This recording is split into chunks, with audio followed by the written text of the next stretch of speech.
नमस्कार दोस्तों, astro clinic में आपका स्वागत है। बात करेंगे कर्क राशि लगन के लिए कैसा जाएगा जनवरी का महीना। दोस्तों, सबसे पहले नए साल की आपको ढेर सारी शुभकामनाएं। ये साल आपके लिए मंगलमय जाए, ऐसी कामना करते हुए आगे बढ़ते हैं। दोस्तों, आपके रूलिंग प्लैनेट बन जाते हैं चंद्रदेव, और चंद्रदेव बहुत ही फास्ट मूविंग प्लैनेट हैं क्योंकि आपके लगन के ही मालिक हैं। तो हर सवा दो दिन में परिस्थितियां आपकी हेल्थ में, मानसिक स्थिति में ऊपर नीचे होती रहती हैं। लेकिन इन जनरल जब भी ये चौथे घर में हो, आठवें में हो और बारहवें में हो, वो दिन अच्छे नहीं माने जाते। इन डेट्स को आप कैलेंडर पे मार्क कर दीजिए और कोशिश करिए कि व्हीकल सावधानी से चलाएं, बाहर का खाना अवॉइड करें। तो शांति से ये दिन निकल जाए आपके लिए ज़्यादा अच्छा है। इसके अलावा जो बीज मंत्र होता है चंद्रमा का, ओम सोम सोमय नमः, ये किसी भी शुक्ल पक्ष की मंडे को स्टार्ट करें और एटलीस्ट 3 महीने करते रहें तो आपके लिए हमेशा के लिए मंत्र सिद्ध हो जाएगा। तो चंद्रमा संबंधित कोई भी परेशानी कुंडली में है वो दूर हो जाएगी। आगे बढ़ते हैं, आपके नेक्स्ट इंपॉर्टेंट प्लैनेट की बात करते हैं, वो बन जाते हैं मंगलदेव। अब मंगलदेव महीना स्टार्ट होने पे वक्री चल रहे हैं और वक्री चाल में ही चलते चलते 20 तारीख को पतित होके आपके 12वें घर में चले जाएंगे। क्योंकि ये आपके नौकरी के घर को भी दर्शाते हैं और संतान के घर को भी दर्शाते हैं, तो हो सकता है कि बच्चों के साथ आपकी फिजिकल, मेंटल, इमोशनल दूरी हो जाए या वो विदेश पढ़ने के लिए चले जाएं। वहीं क्योंकि आपके ये नौकरी भाव के भी मालिक हैं, तो वर्क प्लेस पे चेंजेस होंगी। वो चेंजेस आपके लिए अच्छी ही होंगी, लेकिन या तो आपका डिपार्टमेंट चेंज होगा या आपको ट्रांसफ़र किया जाएगा या कुछ ना कुछ ऐसी स्थितियां बनेंगी कि आपके जॉब में चेंजेस होने की स्थिति रहेगी। तो उसके लिए आपको अपने आप को प्रिपेयर कर लेना चाहिए। आगे बढ़ते हैं, बात करते हैं आपके नेक्स्ट इंपॉर्टेंट प्लैनेट की, जो बन जाते हैं बृहस्पति देव। अब गुरुदेव वक्री चाल में ही आपके 11th हाउस में चल रहे हैं और इनका जो वक्र चाल है वो पिछले घर की तरफ है। डिग्री वाइज आप देखिए, यहाँ पे ये 18 डिग्री के हैं, यानी पावरफुल है। तो भाग्य का आपको साथ मिलेगा। कुछ चीज़ें भाग्यवश जो पीछे रह गई थी वो भी प्राप्त हो सकती हैं। कहीं ना कहीं अगर आपने लोन ले रखा था वो भी आप चुकता कर पाएंगे इस पीरियड में, क्योंकि ये आपके छठे घर के भी मालिक हैं। और इसके अलावा जॉब में कई बार होता है आपने इंटरव्यू दे के रखा था, आगे पता ही नहीं चला क्या हुआ, तो जो पहले चीज़ें करी कर रखी थी उनका असर देखने को मिलेगा इस पीरियड में। तो गुरु का जो ये चाल है ये आपके लिए सपोर्टिंग है, तो ये अच्छी बात है। दोस्तों, आगे बढ़ते हैं, बात करते हैं सूर्यदेव की। सूर्यदेव आपके धन भाव के मालिक हैं और चलायमान है 6th हाउस में। 6th हाउस के गुरु, सॉरी, 6th हाउस के सूर्य वैसे तो अच्छा रिजल्ट देते हैं, आपको शत्रुघ्नता बनाते हैं, यानी कोई भी शत्रु आपके सामने टिकते नहीं हैं। लेकिन क्योंकि ये आपके 2nd हाउस के भी मालिक हैं और चलायमान है 6th हाउस में, तो फैमिली में किसी की हेल्थ पे पैसा खर्च हो सकता है, यानी फैमिली में किसी की हेल्थ बिगड़ सकती है, उसके ऊपर धन खर्च हो सकता है। 13 तारीख को ये बढ़ जाएंगे, आगे आ जाएंगे आपके सप्तम स्थान में और यहाँ से ये दृष्टि डालेंगे लगन के ऊपर या राशि के ऊपर।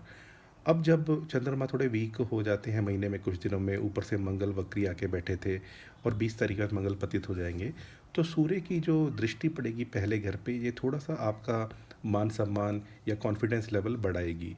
वहीं इस घर से हम बिजनेस पार्टनर या स्पाउस को भी देखते हैं, तो सूर्य जब भी यहाँ आते हैं तो उनके साथ थोड़े वैचारिक मतभेद हो सकते हैं, ईगो इश्यूज आ सकती हैं। तो मतलब जैसे स्पाउस को बोला, मैंने ऐसे कहा था, तुमने ऐसे बोला, उस पहले कुछ ऐसे हो गया था, तो ऐसी मनमुटाव की चीज़ें हो सकती हैं, उसका आपको विशेष ध्यान रखना है। जो लोग सरकारी नौकरी करते हैं उनके लिए ये पीरियड अच्छा है, क्योंकि जो 7th हाउस है ये 10वें से 10वां है भावत भावम के हिसाब से। तो सूर्य के यहाँ आने से government related tenders, government job, government में आपने कोई अप्लाई कर रखा था कोई पैसों के भुगतान का, तो सारे काम आपके अच्छे बनते हुए चले जाएंगे। दोस्तों, बुधदेव की बात करें, बुधदेव आपके 12वें घर के मालिक हैं और आपके 3rd हाउस के मालिक हैं। महीना स्टार्ट होने पे रहेंगे पंचम स्थान में और ये 2 बार राशि परिवर्तन करेंगे। एक बार तो आ जाएंगे छठे घर में 4 तारीख को और 24 तारीख को आ जाएंगे सप्तम स्थान में। तो मोटा मोटा 4 से 24 का इनका जो गोचर है वो छठे घर में रहेगा और यहाँ पे ये रहेंगे विपरीत राजयोग में। विपरीत राजयोग होता है जब भी 6-8 12 का मालिक 6-8 12 में ही हो। तो इसलिए 4 से 24 के बीच में आप अगर विदेश में रहते हैं, आपने पीआर की कोई फ़ाइल लगाई थी, कोई लोन लेके भी आप, जैसे स्टूडेंट्स होते हैं लोन लेके पढ़ाई करने के लिए बाहर जाना चाहते हैं, तो ये सारे काम आपके बन जाएंगे इस पीरियड में। आपके छोटे भाई बहन की हेल्थ के ऊपर भी कुछ पैसा खर्च हो सकता है, तो उन चीज़ों का आपको ध्यान रखना है। दोस्तों, शुक्रदेव की बात करें, शुक्रदेव आपके लाभ स्थान के मालिक हैं और सुख स्थान के मालिक हैं। चलायमान है 8वें घर में और इनका जो राशि परिवर्तन है ये 27 तारीख को होगा, तो ये उच्च के हो जाएंगे आपके 9th हाउस में। तो 27 तारीख के बाद आपकी कोई इच्छा पूर्ति हो सकती है, धार्मिक यात्रा भी हो सकती है, कोई ये छोटी या लंबी दूरी की उस पे जा सकते हैं आप यात्रा पे। पिता से भी आपके जो वैचारिक मतभेद हैं वो बेटर होते हुए दिखाई देंगे, यानी सुलझते हुए दिखाई देंगे। इससे पहले अगर आप मैरिड हैं और कोई एक्स्ट्रा मैरिटल अफेयर में हैं तो उसमें थोड़ी प्रॉब्लम हो सकती है आपको, कोई छुपी हुई चीज़ उजागर हो सकती है। तो 27 तारीख तक आपको इस चीज़ का ध्यान रखना है। वैसे ही एक्स्ट्रा मैरिटल में पढ़ना नहीं चाहिए, लेकिन अगर कुछ भी आपकी ऐसे कुछ अफेयर्स हैं तो वो आपको प्रॉब्लम दे सकते हैं। वहीं क्योंकि ये आपके सुख स्थान के भी मालिक हैं और अष्टम स्थान में चल रहे हैं, तो मदर की हेल्थ के ऊपर भी परेशानी आ सकती है। आपको भी थोड़ा सा हो सकता है इमोशनल लेवल पे आप थोड़ा वीक महसूस करें। ये होगा तब जब शुक्र का ही महादशा, अंतरदशा या प्रत्यांतर दशा होगी। शनि की बात करें, शनि आपके सप्तम और अष्टम के मालिक होकर अष्टम में ही गोचर कर रहे हैं। अब देखा जाए शनि अष्टम स्थान में वैसे तो यहाँ के कारक होते हैं, जैसे शनि को हम बोलते हैं कि ये दुख के कारक हैं। जैसे शुक्र जो है वो इंजॉयमेंट के कारक हैं, तो शनि दुख के कारक हैं। तो शनि जब भी अष्टम स्थान में होते हैं तो आयु लंबी कर देते हैं, लेकिन कोई ना कोई प्रॉब्लम पड़ी रहती है इंसान की, चीज़ें बढ़ती नहीं है आगे, या उसको लगता है मेरी लाइफ में अड़चने, नाना प्रकार की प्रॉब्लम चलती रहती हैं, लेकिन उम्र लंबी कर देते हैं। वहीं इनकी एक दृष्टि पड़ रही है आपके नौकरी भाव पे, तो नौकरी में आपको बहुत ही डिसिप्लिन्ड रहना है। वहाँ पे किसी भी तरीके की आपको कुछ भी ऐसा नहीं करना है। जैसे अगर आप 20 साल से काम कर रहे हैं, नया बॉस आ गया तो आप 15 मिनट लेट हो गए, तो वो बॉस आपको बोल सकता है कि आप लेट आए हैं 15 मिनट, भले ही आप 20 साल से काम कर रहे हैं। तो नौकरी में आपको डिसिप्लिन रहना है, तब आपको अच्छा रिजल्ट मिलेगा। दोस्तों वहीं क्योंकि शनि अभी नक्षत्र में गुरु की हैं, तो ये भी आपके लिए सपोर्टिंग है।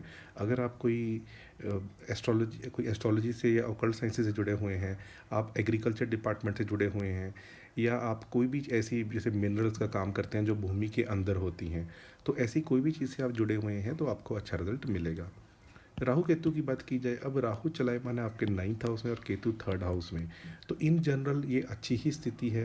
राहु केतु का ये जो गोचर है ये आपको लंबी दूरी की यात्रा करा सकता है, देश विदेश की यात्रा करा सकता है। आपका किसी दूसरे धर्म के प्रति भी इंटरेस्ट बढ़ सकता है। जैसे आप हिंदू धर्म में पैदा हुए हैं, हो सकता है आप जैन धर्म में इंटरेस्ट लेना शुरू कर दें, या बुद्धिस्ट धर्म में, या हो सकता है आप इस्लाम में या किसी भी दूसरे धर्म में आप इंटरेस्ट लेना शुरू कर सकते हैं। वहीं केतु 3rd हाउस में होते हैं, तो ये आपकी जो भी आपके छोटे भाई बहन हैं, आपको उनके प्रति ऐसा रहेगा कि वो उतना नहीं कर रहे जो इतना उनको करना चाहिए, या जितना उनके अंदर टेंडेंसी है, तो थोड़ा उनसे आपको इनसेटिस्फेक्शन रह सकती है। ओवरऑल हेल्थ की बात की जाए तो दोस्तों, जो कर्क राशि लगन होती है इनको अपनी ओवरऑल हेल्थ का ध्यान रखना चाहिए, यानी फिजिकल मेंटल लेवल पे ये स्ट्रांग होने चाहिए, क्योंकि बाय नेचर ये लोग सेंटिमेंटल होते हैं। और वैसे भी ये जल तत्व राशि है कर्क राशि। जल जल को किसी भी बर्तन में रख दीजिए वो वैसा ही आकार ले लेता है। तो क्योंकि ये जल तत्व राशि है, तो आपको ओवरऑल अपनी फिजिकल मेंटल हेल्थ का ध्यान हमेशा ही रखना चाहिए। मंगल जब तक पहले घर में है तो आप कोई ना कोई एक्सरसाइज कीजिए, जिम जाइए, या घर के अंदर ही ट्रेडमिल रख लीजिए, वॉक पे चले जाइए, स्पोर्ट्स में इंटरेस्ट लीजिए। तो मंगल जो पहले घर के होते हैं, जैसे किसी कुंडली में यहाँ हो तो वो तो मांगलिक दोष बनाते ही हैं। तो आपको इसलिए थोड़ा सा इनकी एनर्जी को काउंटर करने के लिए थोड़ा सा कुछ भी योग, प्राणायाम, स्पोर्ट्स एक्टिविटीज़ करते रहना चाहिए, तो अच्छा रहेगा। फैमिली में किसी के ऊपर धन खर्च हो सकता है 13 तारीख तक, उसके बाद स्थितियाँ बेहतर होंगी। एजुकेशन की बात की जाए तो जो लोग विदेश जाके पढ़ना चाहते हैं, लोन लेके फ़ॉरेन में अप्लाई करना चाहते हैं, उनका वो काम बन सकता है। जो लोग प्रेम प्रसंग में हैं और अक्सर डेटिंग के लिए डेट्स की रिक्वेस्ट करते हैं, तो उनकी जो डेट्स मैं यहाँ लिख देता हूँ, 3, 4 और 16, 17, इन डेट्स पे आप डेटिंग पे जा सकते हैं। प्रेमी को प्रपोज़ करना है, कोई गिफ्ट लेके देना है, ये सारे काम आप कर सकते हैं। जॉब की बात की जाए तो दोस्तों, जॉब के लिए हम देखते हैं पहले तो छठा घर, यहाँ सूर्य बैठे हुए हैं, ये अच्छी स्थिति है। फिर 9th, 10th और 11th। 9th हाउस की स्थिति अच्छी है क्योंकि यहाँ पे राहु बैठे हैं और इस घर का मालिक 11th हाउस में बैठा है, यानी इच्छा पूर्ति आपकी हो सकती है। नौकरी घर का मालिक फर्स्ट हाउस में है, फिर पतित होकर 12th हाउस में आएगा, तो वर्क प्लेस रिलेटेड चेंजेस हो सकते हैं। अगर आप मल्टीनेशनल कंपनी में काम करते हैं तो आप दूसरे किसी कंट्री में भी जाके काम करने के योग बन सकते हैं। और वहीं जो आपके 11th हाउस के मालिक हैं वो अष्टम स्थान में घूम रहे हैं, ये भी चेंजेस एट वर्क प्लेस दिखाता है। अष्टम स्थान चेंजेस के लिए होता है, तो कुछ ना कुछ जो चेंज होगा वो आपके लिए अच्छा होगा। और ऐसा जो भी अगर ऐसी स्थिति बनती है और 27 तारीख के बाद आपको चीज़ों में बहुत बेटरमेंट दिखाई देगी। मैरिज के लिए अगर देखा जाए तो दोस्तों आपके सप्तम स्थान का मालिक अष्टम स्थान में घूम रहा है, तो इसका तो अभी सपोर्ट आपको नहीं है जब तक ये यहाँ से निकल नहीं जाता। गुरु आपके अच्छी लोकेशन पे बैठे हैं और ये पंचम स्थान को देख रहे हैं, तो ये लव मैरिज या लिव इन का योग बना रहे हैं। और वही शुक्र अष्टम स्थान से निकल के चले जाएंगे नाइन्थ हाउस में महीने के एंड में, तो तब आपके लिए मैरिज के लिए स्थितियाँ बन सकती हैं। अगर हम स्पाउस की बात करें तो स्पाउस के जो जो सप्तम स्थान होता है वहाँ से काउंट करने पे उनको हो सकता है कि कोई पढ़ाई अगर वो करते हैं तो उसमें उनके लिए अच्छा रहेगा। अगर वो जॉब करते हैं तो उनके भी जॉब में चेंज होके और कुछ सैलरी इंक्रीज होने का सोर्स बन सकता है।